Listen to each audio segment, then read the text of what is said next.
Hello, bachcho. Let's read the question. The question says that each question has 5 choices A, B, C, D and E, out of which only one is correct.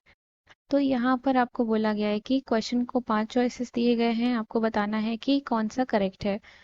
So A is statement 1 is true, statement 2 is true, and statement 2 is correct explanation for statement 1. B, statement 1 is true, statement 2 is true, and statement 2 is not correct explanation for statement 1. C, statement 1 is true, statement 2 is false. D, statement 1 is false, statement 2 is true. E, both statements are false. Now come to statement number 1. It says that gram molecular weight of O2 is 32. तो यहाँ पर आपको बोला गया है कि gram molecular weight O2 का क्या है, 32 है. And statement 2 says relative atomic weight of oxygen is 32, कि रिलेटिव एटॉमिक वेट ऑक्सीजन का क्या है, 32 है. तो इसके लिए यहाँ पर हम की कॉन्सेप्ट लिखेंगे. So here the key concept is what is gram molecular weight. Gram molecular weight.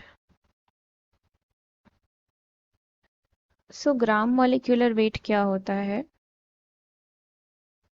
The mass in grams of 1 mole of a molecular compound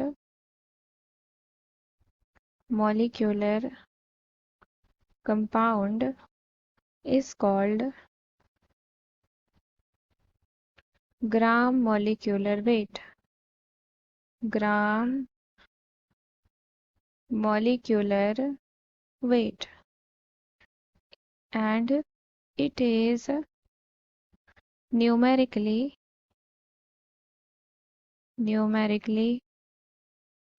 equal to, किसके न्यूमेरिकली इक्वल होता है, मॉलिक्यूलर वेट के.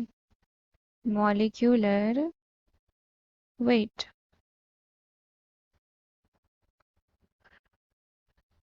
तो यहाँ पर आपको क्या बोला है, O2 के लिए बोला है. So gram molecular mass of O2, gram molecular mass of O2 is, क्या होता है, इस तरीके से होता है ये. सो यहाँ पे क्या हो जाएगा, ये O2 है. सो ये O2 का एटॉमिक नंबर 8 होता है, मॉलिक्यूलर वेट 16 होता है. सिंस आपका क्या है, O2 है, तो क्या हो जाएगा, ये 16 इंटू 2 हो जाएगा. सो कितना हो गया, 32 ग्राम. सो ग्राम मॉलिक्यूलर वेट कितना हो गया इसका, 32 ग्राम हो गया.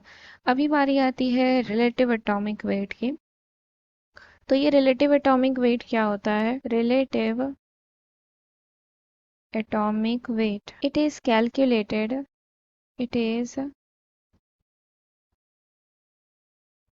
calculated from the abundance of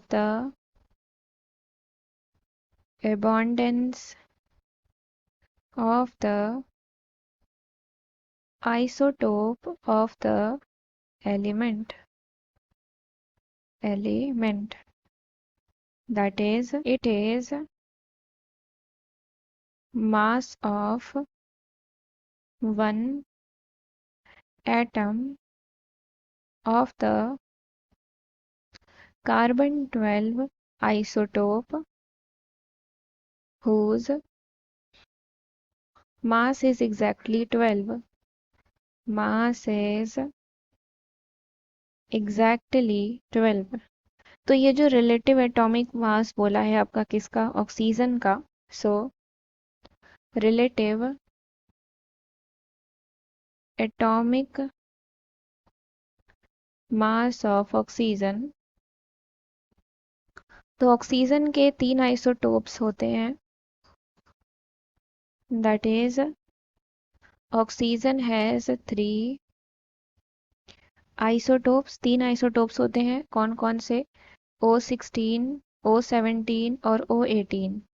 तो ये 3 आइसोटोप्स होते हैं. अबॉन्डेंस कितनी है, O16 की अबॉन्डेंस है 99.76%, O17 की है 0.04% और O18 की है 0.20%। 0.20%। तो ये आइसोटोप्स हो गए और ये उसकी क्या हो गई, अबॉन्डेंस हो गई। तो रिलेटिव एटॉमिक मास क्या हो जाएगा ऑक्सीजन का अगर हम कैलकुलेट करें तो that is equal to relative atomic mass of O16 और 16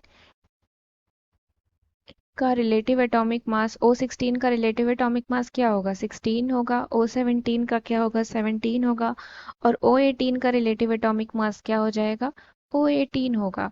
तो अगर हम कैलकुलेट करें इन तीनों से कि relative atomic mass of oxygen क्या होगा, सो फर्स्ट 99.76% अबॉन्डेंस है इनटू 16 माइनस दूसरे की अबॉन्डेंस है 0.04%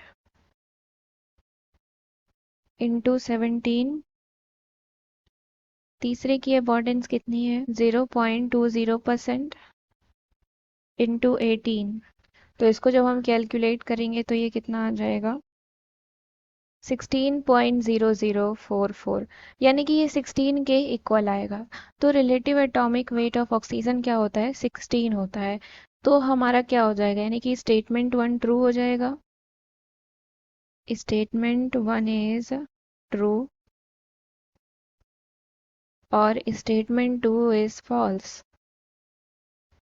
Statement 2 is false. So from here, option number C is the correct answer. I hope you understood it well. Thank you and best of luck.